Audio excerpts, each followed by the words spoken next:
एक सहाबी हुजूर की बारगाह में हाजिर हुए, अर्ज की या रसूल अल्लाह, मुझसे ज्यादा काम नहीं होते तो होंगे साढ़े को भी नहीं, है ना भाई।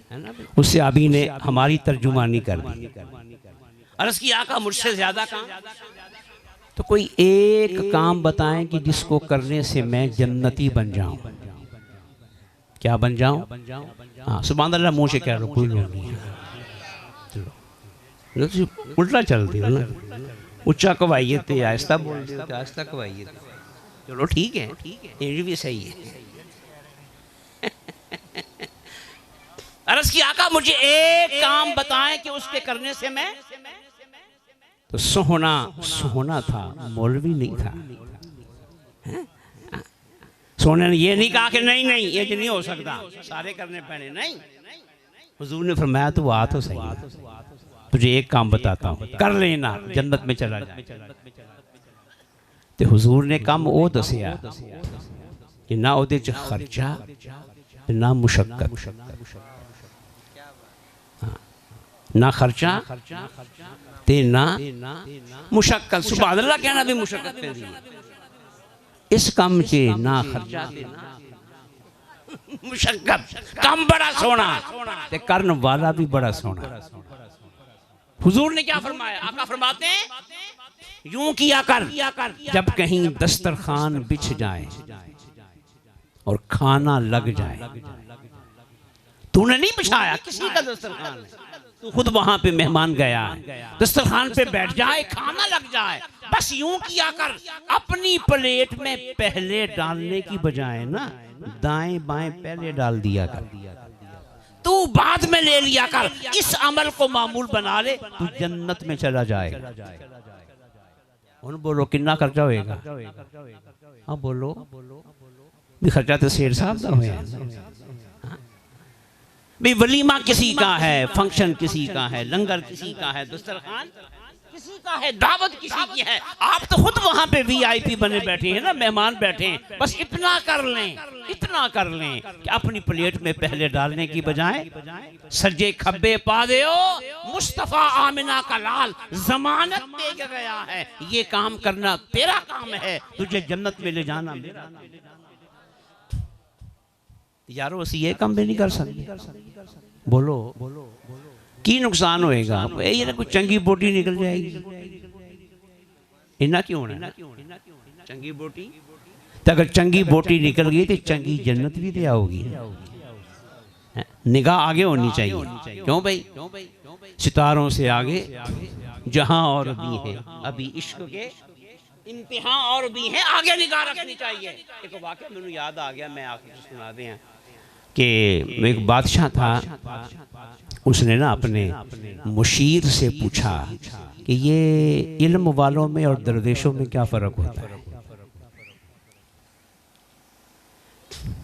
इल्म वालों में और दरवेशों में क्या फ़र्क होता है? इल्म वाले बड़े इल्म वाले होते हैं ना, सुल्तान बाहू ने इसलिए कहा कि इल्म पढ़िया पर अदब न सीखा, उसी तरफ इशारा, इल्म पढ़िया पर तकी लेना इल्म नू।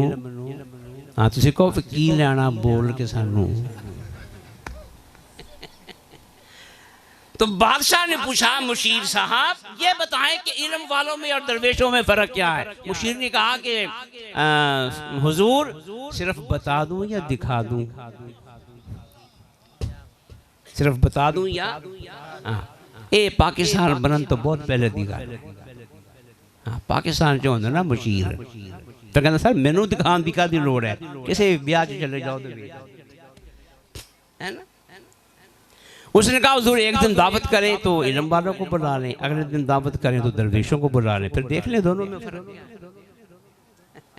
पहले दिन दावत हुई, दस्तरखान लग गया, खाना लग गया, किनको बुलाया गया? इल्म वालों। ठीक है मैं आप ही कह दूंगा किनको बुलाया गया। खाना लगा दिया, आमने सामने बिठा दिया। अब उन्होंने क्या किया कि लकड़ी लेकर ना छोटी छोटी लकड़ियाँ तो यहाँ बांध के ना ऐसे बांध दी, हाथ सीधे कर दी। हाथ ऐसे ना हो सके, बिल्कुल ऐसे करके कहते नहीं खाना खाओ। अब इल्म वालों को खुद खाना आता है, खिलाना नहीं आता। अब उन्होंने क्या किया, उनके शऊर में ही नहीं है, तरबियत ही नहीं हुई। अब उन्होंने खाना तो खाना है, अब वो डिश में से खाना हाथ में ऐसे लिया, ऊपर फेंका, फिर मुंह खोला, कुछ अंदर गिरा, कुछ बाहर गिरा, कपड़े भी खराब थे, सारा दस्तरखान भी खराब। ये होना सी ना। उसने कहा सरकार देख ली, ये हैं इल्म वाले, ये हैं। अगले दिन दावत हुई, देखो किड़े आए, दरवेश बिठा दिया, फिर हाथ बांध दिए, कहा जी खाना खाएं।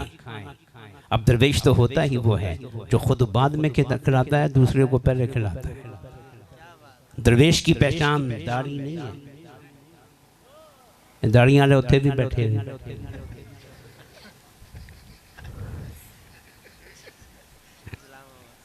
बैठे कि नहीं। कश्मीर कमेटी के चेयरमैन रहे, कश्मीर आजाद करा नहीं सके, सानू आजाद कराने चले। तो दाढ़ी दरवेश की पहचान। हाँ, मैं पूरे में सिर्फ लतीफ़ा नहीं सुना रहा, ये जुब्बा और कुब्बा और मस्जिद और मिंबर ये दरवेश की पहचान नहीं है।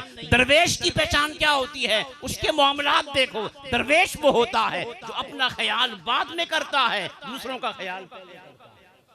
ये पूरा इस्लाम इसमें आ जाता है। अब दरवेशों के हाथ बांध दिए, कहा जी खाना खाओ। दरवेश तो खिलाता ही दूसरे को है। इधर वाले ने खाना ऐसे हाथ में लिया, सामने वाले को खिलाया। उनते कह दे सुभान अल्लाह, तो नहीं पता लग जाएगा महफिल के आखिर पे क्यों होता है।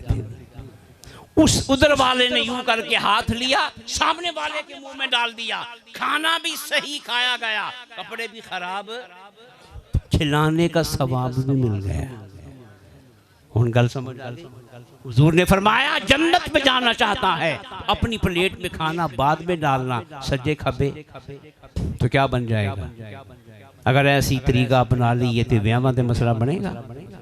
अब बोलो तो ये कोशिश करें। मैं मिसाल देता हूँ ना, जिन्हें बड़े बड़े कारोबारी ने, उन पे पैसा ऊपर से नहीं गिरता। क्यों भाई? 10 रुपए होते हैं ना, फिर मेहनत करते हैं 100 बन जाते हैं, फिर 100 से 1000, फिर लाख, फिर करोड़, फिर अरब। ऐसे नहीं होता। बोलो बिल्कुल सिफर से शुरू करते हैं, सरमायादार बन जाते हैं। आओ मुश्किल काम नहीं ना हो रहा तो सिफर से शुरू तो करो। हुजूर की इस सुन्नत को अपना लो, इंशाअल्लाह इंशाअल्लाह अगर नियत सही होगी ना तो कभी ना कभी सुन्नतों के करोड़पति बन ही जाओगे और मुस्तफ़ा की बारगाह से निगाह हो जाएगी। तो बोलिए करांगे? हाँ 2-4 ने, बाकी का प्रोग्राम नहीं है। करेंगे ना, खुद बाद में खिलाएंगे।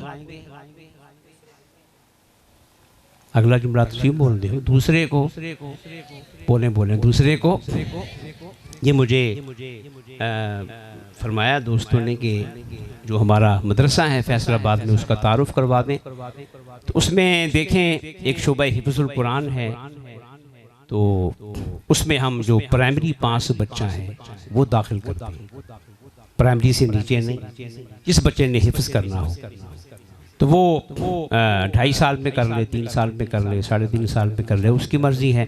उसके बाद स्कूल वापस जाना चाहे स्कूल चला जाए, हमारे पास आगे पढ़ना चाहे तो हमारे पास भी उसके लिए सहूलत है। प्राइमरी पास बच्चा हिफ्ज़ में दाखिल होता है और जिसने दरसे निज़ामी का जो हमारा कोर्स है 7 साल का, उसमें दरसे निज़ामी मुकम्मल है और साथ में मैट्रिक और FA और BA ये हम करवाते हैं बाकायदा तैयारी के साथ, रेगुलर तैयारी के साथ। तो इसमें यह होता है कि वो बच्चा मिडिल पास हो या अगर प्राइमरी पास है तो हाफिज़ कुरान, तो ये हम दाखिल करते हैं। फिर वो जो तंजीम के इम्तिहान हैं आमा खासा आलिया वो भी हम दिलवाते हैं और साथ में FA मैट्रिक का FA और BA।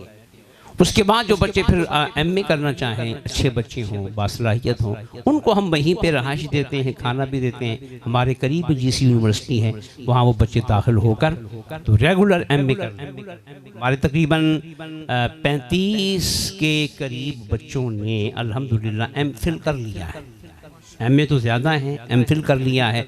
एक हमारे फाजिल ने अभी PhD की डिग्री हासिल हुई है और एक बच्ची जो है वो PhD मुकम्मल करने वाली है, बाकी बच्चे 1-2 PhD में दाखिल हो चुके हैं। तो अल्हम्दुलिल्लाह ये हमारा सिस्टम है। हमारी कोशिश ये होती है कि बच्चा इस काबिल हो जाए कि वो दीन की बात भी कर सके और बावकार रोज़गार भी।